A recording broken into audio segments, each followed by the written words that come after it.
जय श्री राम। नमस्कार सभी मित्रों को। दोस्तों, मैं इस वीडियो में आप सभी को ज्योतिष के कुछ अकाट्य सूत्र बताने जा रहा हूं। ऐसे सूत्र जो हर हाल में लागू होते हैं। इसे आप लोग अप्लाई करके देखिएगा, आपके ज़िंदगी में ये सूत्र लागू हुए होंगे, नहीं हुए हैं तो आगे जरूर होंगे। ऐसे सूत्र जो ज्योतिष जिज्ञासुओं के लिए या ज्योतिष सीखने वालों के लिए जानना बेहद जरूरी होता है। तो चलिए कुछ ऐसे अकाट्य सूत्रों की चर्चा करते हैं जो ज्योतिष में घटित होता ही है और आपके जीवन में इसका बहुत बड़ा महत्व भी रहेगा। और ये चीज़ मैं कोशिश करूंगा कि कुछ लगातार ऐसे वीडियो देता रहूं जिसमें कुछ विशेष सूत्र आप लोगों के समक्ष रखूं, चर्चा करूं, जिससे टू दी पॉइंट आप जान सके कि भाई जीवन में कब क्या होगा, किस स्थिति में कौन से ग्रह कहाँ होंगे तो क्या प्रभाव देंगे। तो चलिए शुरू करते हैं और जानते हैं कुछ विशेष सूत्र। तो दोस्तों, मैं आप लोगों को कुछ विशेष सूत्र बताने जा रहा हूँ। चलिए मंगल से शुरू करते हैं। देखिए, अगर मंगल आपके जन्मकालिक कुंडली में पहले भाव में, 7वें भाव में या 10वें भाव में हो तो व्यक्ति में निश्चित रूप से गुस्सा हावी रहता है। और कहीं मंगल का संबंध शनि से बन गया, दृष्टि या युति का, तो ऐसा गुस्सा होता है जो प्रचंड रूप में हावी रहता है। और कभी कभी ऐसा भी देखा गया है कि वह व्यक्ति अपने आप को या दूसरे को नुकसान भी पहुंचा देता है अगर शनि से संबंध बन गया। तो नहीं भी बने तो 1, 7, 10 में अगर मंगल हो तो निश्चित रूप से व्यक्ति में गुस्सा प्रभावी रहता है। अगर 7वें भाव में मंगल हो तो व्यक्ति के पति या पत्नी भी गुस्सैल होते हैं या उनमें तू मैं की स्थिति रहती है या डोमिनेटिंग नेचर देखा जाता है। ये बिल्कुल अकाट्य सत्य है, इसको आजमाइएगा आप लोग। अब देखिए कि कुंडली के तीसरे भाव में मंगल, शनि या राहु, मंगल हो, शनि हो या राहु हो, इनमें से कोई भी ग्रह हो तो संघर्ष तो जरूर कराते हैं, मेहनत तो जरूर कराते हैं, लेकिन अपना फल भी देते हैं। व्यक्ति को फल जरूर मिलता है अपने मेहनत का। अपने मेहनत से व्यक्ति सफलता हासिल करता है, भले थोड़ा देर करके शनि या राहु जैसे ग्रह बैठे, क्योंकि 9वें भाव में देखेंगे, 9वें भाव को देखेंगे तो भाग्य विलंबित होकर साथ देगा। लेकिन निश्चित रूप से यह आपके कैरियर और भाग्य के लिए सहायक होते हैं। भले ही संघर्ष करके आप आगे बढ़े, थोड़ा देर से लाभ हो, लेकिन लाभ जरूर देते हैं तीसरे भाव में ये तीनों में से कोई ग्रह हो तो। या देखिए दोस्तों, कुछ ऐसी स्थितियां, मान लीजिए नीच के यहाँ पर बैठ गए हैं मंगल आपके तीसरे भाव में, तो भी यहाँ के कारक होते हैं। भले ही भाई बहनों से संबंधित परेशानी हो, लेकिन चीजें आपको फिर भी प्राप्त हो जाएंगी। तो ये एक अकाट्य सूत्र है, इसको ध्यान में रखिएगा। अब देखिए, यदि मंगल,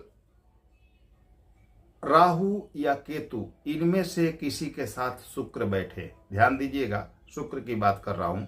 अगर शुक्र देव मंगल, राहु या केतु इनमें से किसी के साथ या 1, 2 के साथ कुंडली के चौथे भाव में, 5वें भाव में, 6ठे भाव में, 7वें भाव में, 8वें भाव में या 12वें भाव में हो। फिर से रिपीट करता हूं, शुक्र के साथ यदि मंगल, केतु या राहु में से कोई ग्रह या 1, 2 ग्रह इनमें से शुक्र के साथ इन भाव में बैठे, चौथे, 5वें, 6ठे, 7वें, 8वें या 12वें भाव में अगर बैठे तो निश्चित रूप से कोई ना कोई अफेयर वगैरह जरूर देते हैं।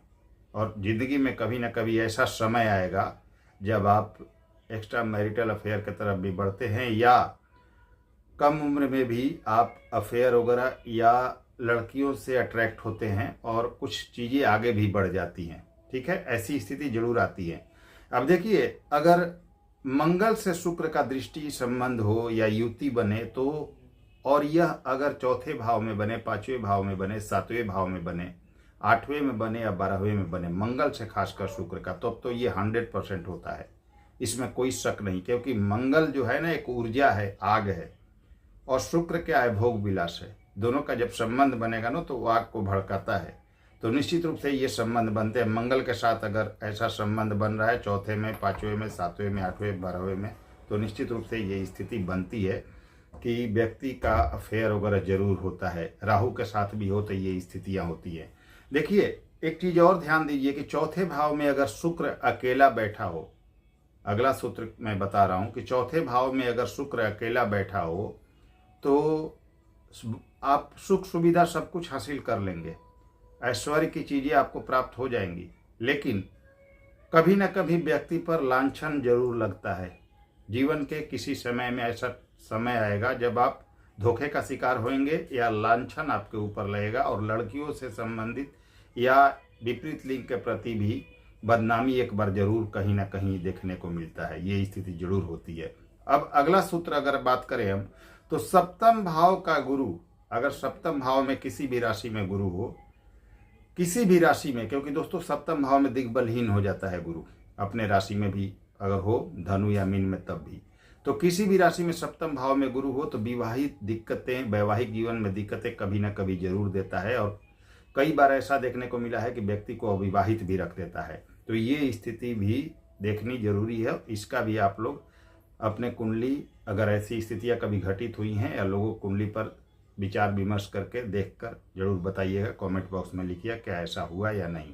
अब देखिए, छठे भाव से मंगल का संबंध अगर बने, कुंडली के छठे भाव से मंगल का संबंध बने, अगला सूत्र बता रहा हूं, या तो छठे भाव में मंगल हो या छठे भाव में मंगल की दृष्टि हो, तो व्यक्ति कभी ना कभी कर्ज जरूर लेता है या कर्ज के दलदल में भी फंस जाता है। और ज़्यादा खराब स्थिति अगर छठे भाव में मंगल की हुई तो वह कर्ज चुकाना भी मुश्किल हो जाता है। कई बार ये निश्चित देखा गया है कुंडलियों में, और ये सभी चीज़ें सैकड़ों हजारों कुंडलियों में देखी गई, मैं आप लोगों को बता रहा हूँ। अब मित्रों, अगला सूत्र है कि लग्नेश अगर आपके छठे भाव में, आठवें भाव में या 12वें भाव में बैठे तो व्यक्ति के जीवन में संघर्ष बढ़ जाता है, और तब ज्यादा बढ़ जाता है जब अपने शत्रु राशि में बैठे। संघर्ष के बिना सफलता उसे कभी भी नहीं मिल सकती, ये ध्यान रखिएगा। अपने मित्र राशि में हो, बलवान हो तो चीजें प्राप्त हो जाती है थोड़ा मेहनत करके, लेकिन अगर शत्रु राशि में हो तो संघर्ष चलता रहता है जीवन के हर पड़ाव पर, और संघर्ष के बाद ही कुछ सफलता मिलती है, वो भी पूर्ण रूप से नहीं। अगर ज़्यादा खराब है स्थिति तो लग्नेश की छठे, आठवें, 12वें में। और लग्नेश अगर आपके छठे और आठवें भाव में हो, अगला सूत्र समझ लीजिए, अगर लग्नेश आपका छठे या आठवें भाव में हो तो निश्चित रूप से आपके स्वास्थ्य में उतार चढ़ाव बराबर देखा गया है और देखा जाएगा, स्वास्थ्य समस्या लगी रहेगी। एक चीज़ और आप लोगों की जानकारी के लिए इसमें इंक्लूड कर देता हूं दोस्तों, मंगल के बारे में, कि मंगल पहले, चौथे, 7वें, 8वें और 12वें भाव में, इनमें से कहीं भी हो तो व्यक्ति की कुंडली मांगलिक दोष कंसीडर होता है। और सेकंड हाउस में हो तो साउथ इंडिया में वहाँ भी मांगलिक कहते हैं। लेकिन ध्यान दीजिएगा, केवल लग्न कुंडली से मांगलिक दोष का निर्धारण नहीं कीजिएगा, नहीं तो धोखा हो जाएगा। मांगलिक दोष कंसीडर करने के लिए या फाइनल डिसीजन देने के लिए भाव चलित कुंडली अति आवश्यक है देखना। मान लीजिए कोई ग्रह अष्टम भाव में, मान लीजिए मंगल आपके, कोई ग्रह नहीं, मंगल की बात कर रहे हैं, मंगल अगर आपके लग्न कुंडली में 8th हाउस में बैठा है और भाव चलित कुंडली में आपके 9th हाउस में चला गया, तो निश्चित रूप से वह मांगलिक दोष कंसीडर नहीं होगा, कैंसिलेशन हो जाता है वहाँ। इस चीज़ का ध्यान रखिएगा, वो मांगलिक दोष नहीं माना जाएगा। तो एक जानकारी के लिए नॉर्मली मैंने आपको ये चीज़ बता दिया। अब आगे के सूत्र को समझते हैं दोस्तों। 9वें भाव में राहु हो तो भाग्य आसानी से साथ नहीं देता व्यक्ति का। हमेशा जीवन में भाग्य में उतार चढ़ाव देखने को मिलता है। पैसे कभी आते हैं तो पता नहीं कहाँ चले जाते हैं, वो कभी पता भी नहीं चलता। कभी बहुत अच्छे पैसे आ जाएंगे, कभी एकदम बहुत खराब स्थिति हो जाती है। यानी 9वें का राहु पूरी तरह संघर्ष देता है जीवन में, और खासकर अगर नीच का हो गया तो जीवन को तहस नहस कर देता है 9वें भाव में, और पितृदोष का भी निर्माण हो जाता है। 9वें भाव में अगर अगला सूत्र की बात करें तो 9वें भाव में अगर शनि हो तो भाग्य आपका देर से साथ देगा, इसमें कहीं कोई शक नहीं। 12वें भाव में राहु हो तो कोर्ट कचहरी का योग बिना मतलब का कभी ना कभी जीवन में बन जाता है, और खास करके तब जब राहु खराब स्थिति में, मतलब कि नीच के राशि में या नेगेटिव राशि में अपने हो 12वें भाव में। अब देखिए, एक चीज बहुत बड़ा, एक सूत्र और बता रहा हूं मैं आपको। 10th में अगर आपके सूर्य बैठे हो तो वैसे तो यहाँ दिशा बल प्राप्त करते हैं, दिग्बली होते हैं, लेकिन अगर 10th भाव में किसी भी कुंडली में सूर्य नीच के हो जाए, तुला राशि में हो जाए आपके 10th हाउस में, तो भी व्यक्ति संघर्ष के बाद गवर्नमेंट जॉब पा लेता है और बहुत बड़ा भी पद पा लेता है, भले ही उसके जीवन में पिता संबंधी परेशानी हो जाए। पिता संबंधी परेशानी, क्योंकि सूर्य पिता का कारक है, तो पिता संबंधी परेशानी, और 10वां भाव आपका यहाँ पर पीड़ित हो गया क्योंकि वहाँ नीच के सूर्य हो गए, तो पिता संबंधी परेशानी आपको हो सकती है। लेकिन 10वें भाव में नीच के सूर्य होने के बाद भी व्यक्ति को गवर्नमेंट जॉब लग जाता है।